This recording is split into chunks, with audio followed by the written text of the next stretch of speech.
دیکھیے عربی زبان میں عمل اور فعل یہ دونوں الفاظ مترادف ہیں، تفعلون یفعلون، تعملون یعملون، لیکن ان دونوں میں فرق ہے۔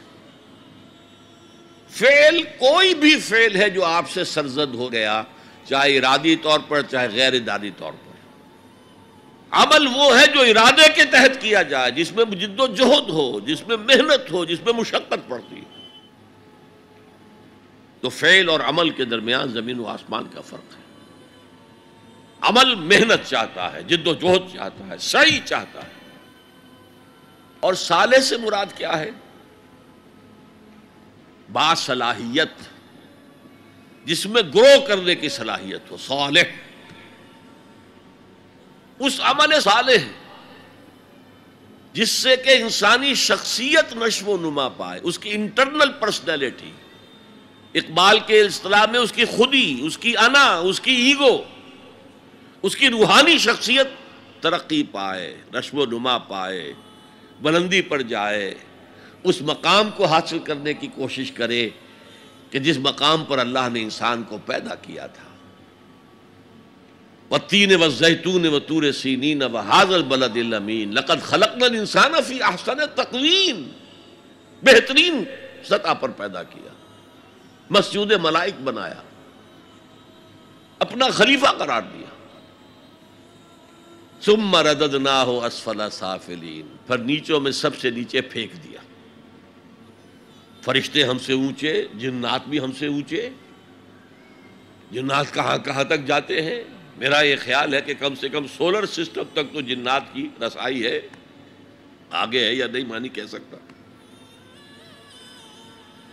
لیکن یہ انسان اب محنت کرے گا۔ نیچے اگر پھینک دیا گیا تھا الا الذین آمنوا وعملوا الصالحات، جو ایمان لائیں گے اور نیک عمل کریں گے وہ پھر ریگین کر لیں گے اپنے اس مقام کو جس مقام پر انہیں اصلاً پیدا کیا گیا تھا۔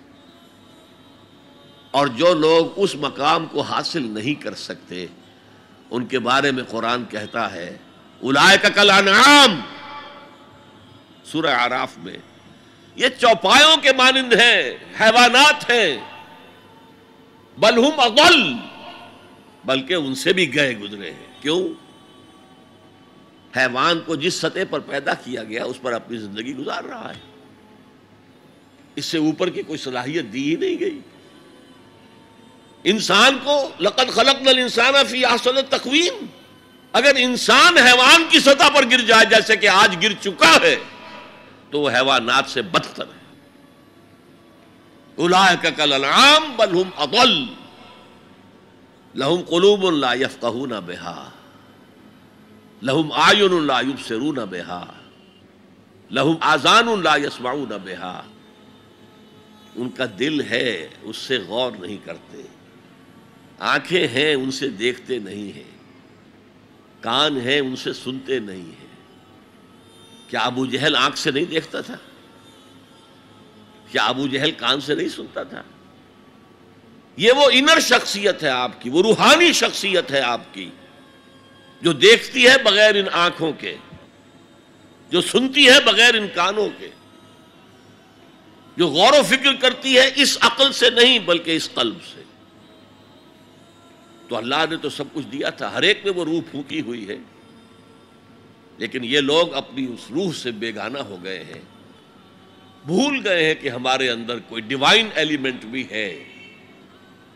ڈیوائن سپارک، یہ لفظ جو ہے مغربی فلسفے میں استعمال ہوتا ہے، ڈیوائن سپارک، ایک شعلہ ملکوتی ہمارے اندر ہے، انہوں نے بھی دیکھا ہے۔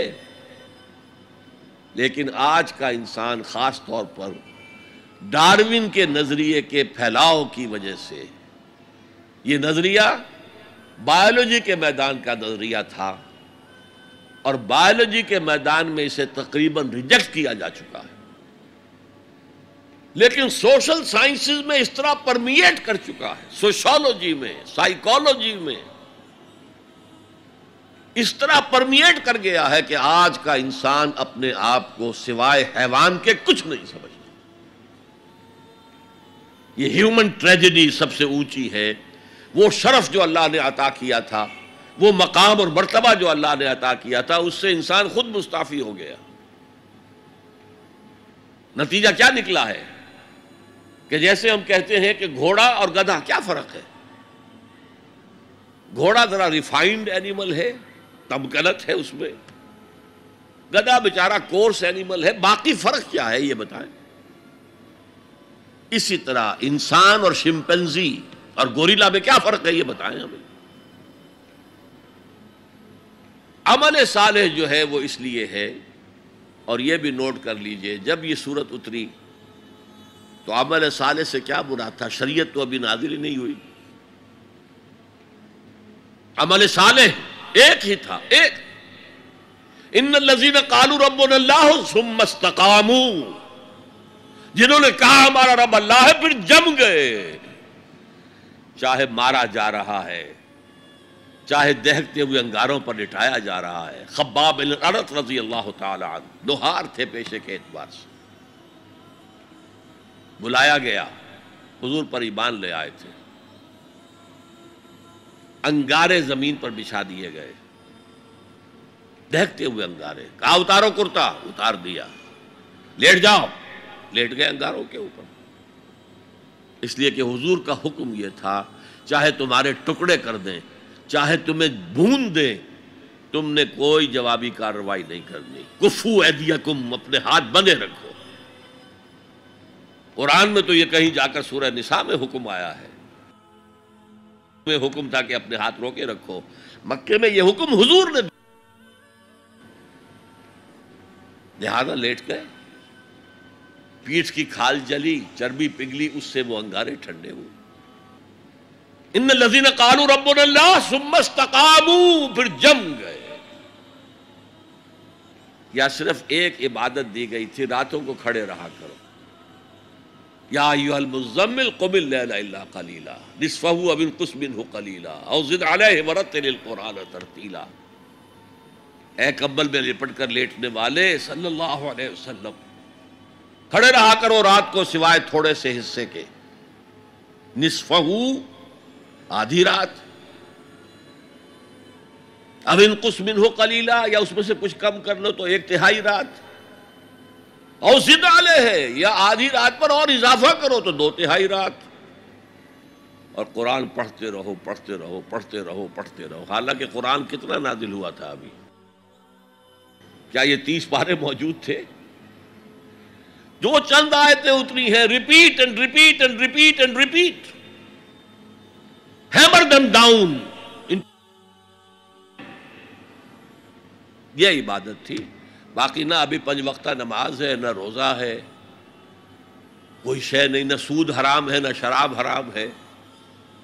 تو عمل الصالحات اب ہمارے سامنے جب آئیں گے تو اس کے 2 حصے ہیں، ایک بیسک ہیومن موریلٹی، وہ چیزیں جو تمام ادیان، تمام مذاہب، تمام فلسفوں کے اندر مشترک ہیں۔ جھوٹ بولنا برا ہے، سچ بولنا اچھا ہے، وعدہ پورا کرنا اچھا ہے، وعدہ خلافی کرنا برا ہے، کسی کی ضرورت پوری کر دینا اچھا ہے اور کسی کو جھڑک دینا برا ہے، والدین کی خدمت کرنا اچھا ہے اور اس سے اعراض کرنا برا ہے، کون نہیں جانتا؟ یہ تو ہے بیسک موریلٹی جو مکی صورتوں میں شروع میں آئی ہے، بہت بہت تکرار کے ساتھ۔ ارأیت الذی یکذب بالدین فذلک الذی یدعو الیتیم ولا یحض علی طعام المسکین۔ کیا تم نے دیکھا اس شخص کو جو جزا و سزا کا منکر ہے، آخرت کا منکر ہے؟ وہی تو ہے جو یتیم کو دھکے دیتا ہے اور مساکین کو کھانا خود کھلانا تو درکنار، کسی اور کو بھی کہنے کو تیار نہیں ہے کہ کھانا کھلا دو۔ پتہ نہیں پلٹ کر وہ کہہ دے تم کیوں نہیں کھلاتے۔ ویل لکل ہمزۃ لمزہ، ہلاکت ہے ہر اس شخص کے لیے جو رو در رو عیب چینی کرتا ہے یا پیچھے برائی کرتا ہے، طنز کرتا ہے۔ ویل لکل ہمزۃ لمزہ الذی جمع مالا وعددہ، مال جمع کرتا ہے، گنتا رہتا ہے، اب میرا بیلنس شیٹ یہاں آ گیا ہے، اب بیلنس شیٹ یہاں آ گیا ہے، پہلے اتنے کروڑ کے ایسٹس تھے، آج اتنے کروڑ کے، اسی حساب کتاب میں۔ بیسک ہیومن موریلٹی اور شریعت آئیں گے۔ اب وہ شریعت پوری ہو چکی محمد رسول اللہ صلی اللہ علیہ وسلم پر، اب ہمیں اس پر عمل کرنا ہے۔ اور یہ کوئی بوجھ نہیں ہے، یہ ہماری شخصیت کی نشو و نما کے لیے ہے۔ میں ایک مثال دیا کرتا ہوں، آپ کسی پہاڑی اسٹیشن کی طرف جا رہے ہوں، گرما کا صدر مقام کوئی ہوتے ہیں پہاڑی، شملہ ہوتا تھا کبھی، تو آپ دیکھیں گے سڑک پر جہاں بجا نشانات لگے ہوئے، یہاں سپیڈ کم کر لو ورنہ ٹرن ایسا آ رہا ہے کہ ہو سکتا ہے کہ سپیڈ کم نہ ہو تو تمہاری گاڑی جو ہے وہ سیدھی کھائی میں جائے۔ تو یہ جو کوشنز ہیں یہ اس کی بھلائی کے لیے ہیں۔ آدمی کہے خامخواہ ہمارے اوپر پابندی لگا رکھی ہے، یہ نہیں، تمہاری بھلائی کے لیے شریعت، تمہاری بھلائی کے لیے ہے، تمہاری شخصیت کے صحیح نشو و نما کے لیے ہے، تاکہ تم اس مقام پر پہنچ جاؤ جس مقام پر کہ اللہ تعالیٰ نے تمہیں پیدا کیا تھا۔ وَالتِّينِ وَالزَّيْتُونِ وَطُورِ سِينِينَ وَهَٰذَا الْبَلَدِ الْأَمِينِ لَقَدْ خَلَقْنَا الْإِنسَانَ فِي أَحْسَنِ تَقْوِيمٍ۔